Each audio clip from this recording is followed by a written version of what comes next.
Hello मित्रांनो, मी बंटी आहे आणि मी मुंबईचा राहणारा आहे। माझे वय 21 वर्षे आहे आणि ही आता एक आठवड्यापूर्वीची घटना आहे।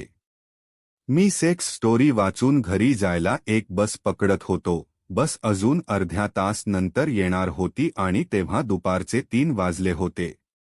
आता मी स्टोरी वाचून एकदम गरम झालो होतो आणि तेव्हा मी माझ्या समोरून एका भाभीला येताना पाहिले आणि तिचे वय बहुतेक 30 वर्षे होते। आता मी तुम्हाला तिची माहिती देतो। तिची हाईट 5 फूट 8 इंच होती आणि तिचे फिगरचे साईज होते। आता ती माझ्या जवळ येऊन थांबली होती। आता मी तिचे गोल गोल बुब्स पाहत होतो।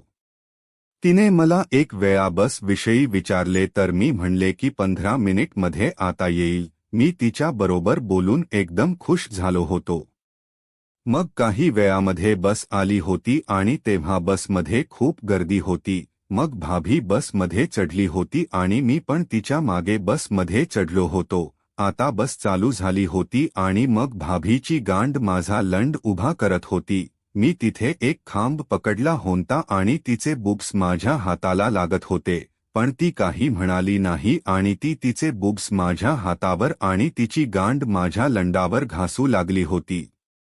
आता भाभी पण माझ्या बरोबर मजा घेत होती। आता काही वेळाने बसचा शेवटचा स्टॉप आला होता आणि स्टॉप येताच मी आणि भाभी उतरलो होतो। मग भाभीने एक हलकीशी स्माईल दिली होती आणि मला समजले आणि मी तिच्या मागे जाऊ लागलो होतो आणि मग असेच 5 मिनिट चालून मग मी तिच्या जवळ चालू लागलो होतो।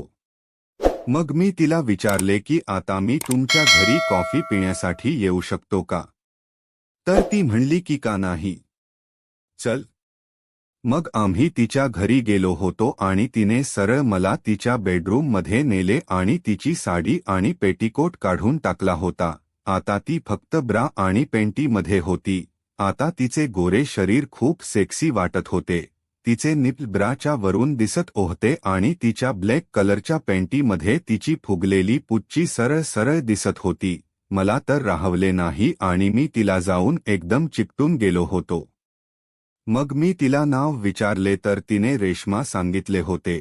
मग मी पटकन तिचे बॉल तिच्या ब्रा मधून काढून टाकले होते आणि तिचे गोरे गोरे एकदम मस्त बॉल मला दिसू लागले होते। तिचे निप्ल एकदम काळे होते आणि एकदम कडक झाले होते। आता मी पण एकदम तयार झालो होतो आणि मी तिची पेंटी काढून दूर फेकून दिली होती। मग ती एकदम संगमरवरची मूर्ती वाटत होती। मग मी माझी चड्डी काढली तर भाभी एकदम माझा लंड पाहून दंग झाली होती आणि म्हणली की इतका मोठा। ती माझा 7 इंच लंड पाहून एकदम खुश झाली होती आणि मी पण तिच्यावर तुटून पडलो होतो आणि तिला किस करू लागलो होतो आणि करत करत माझी जीभ तिच्या तोंडामध्ये टाकून दिली होती आणि काय मस्त टेस्ट होता तिचा। जणू कोणी मला साखर खायला दिली होती। आता मी तर थांबायचे नाव घेत नव्हतो आणि मग मी हळूहळू तिचे बॉल दाबू लागलो होतो। तिचे बॉल एकदम सेक्सी होते। मी तर एकदम वेडा झालो होतो आणि खाली माझा लंड एकदम कडक होऊन झटके मारू लागला होता। मग मी तिला ठोकायचा विचार करत होती की अचानक ती खाली बसली होती आणि माझा लंड तिच्या हातामध्ये घेऊन वर खाली करू लागली होती। मला तर खूप मजा येत होती आणि मला वाटत होते की माझा जीव निघून जाईल। तिचे हात खूप कोमल होते।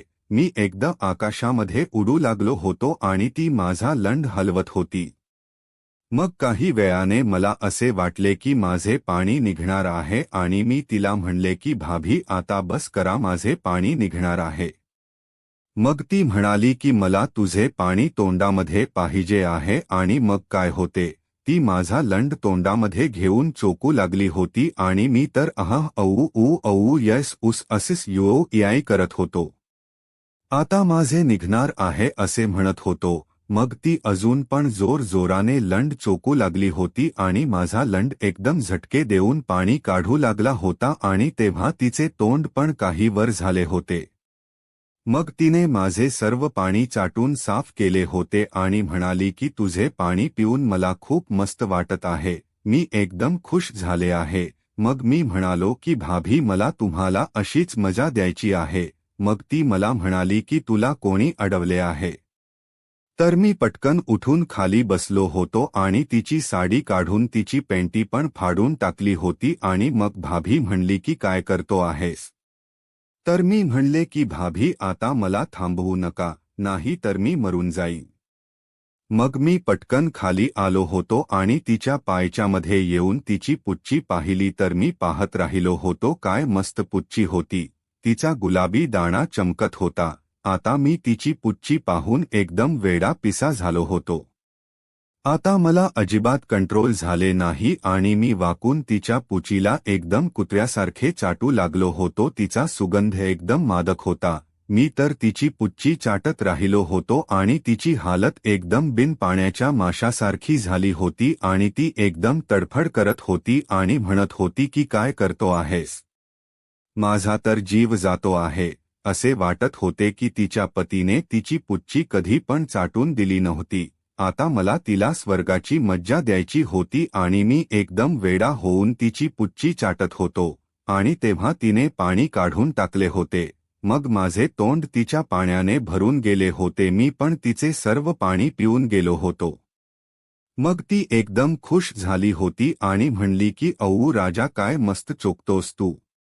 आजपर्यंत माझ्या पतीने कधी पण माझी चोखली नाही. तू तर एकदम मस्त चोखतोस.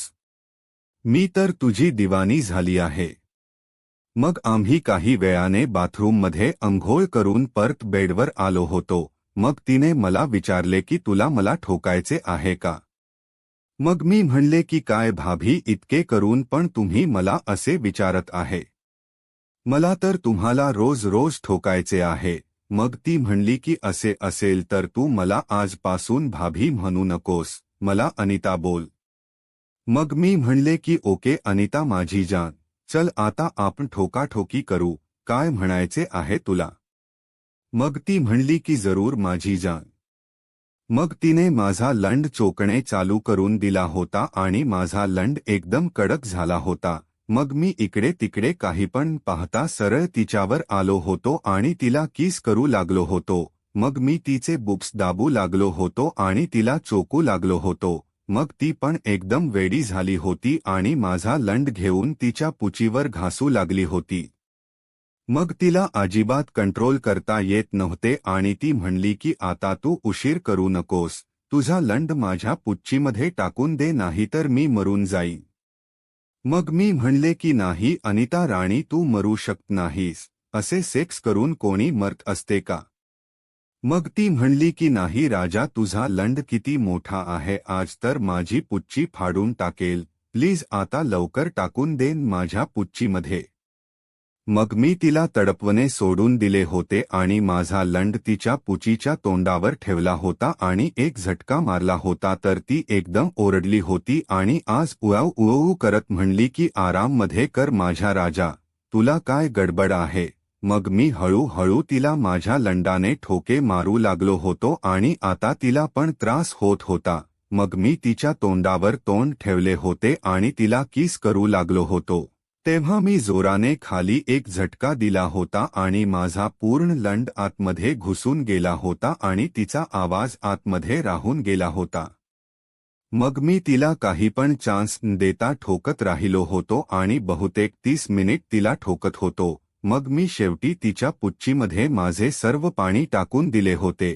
ती खूप खुश झाली होती आणि ती अजून पण माझ्याकडून ठोकून घेत असते. जेव्हा पण तिला चान्स मिळतो तेव्हा ती मला तिच्या घरी बोलवून घेते आणि माझा लंड एकदम जोर जोराने ठोकून देत असते.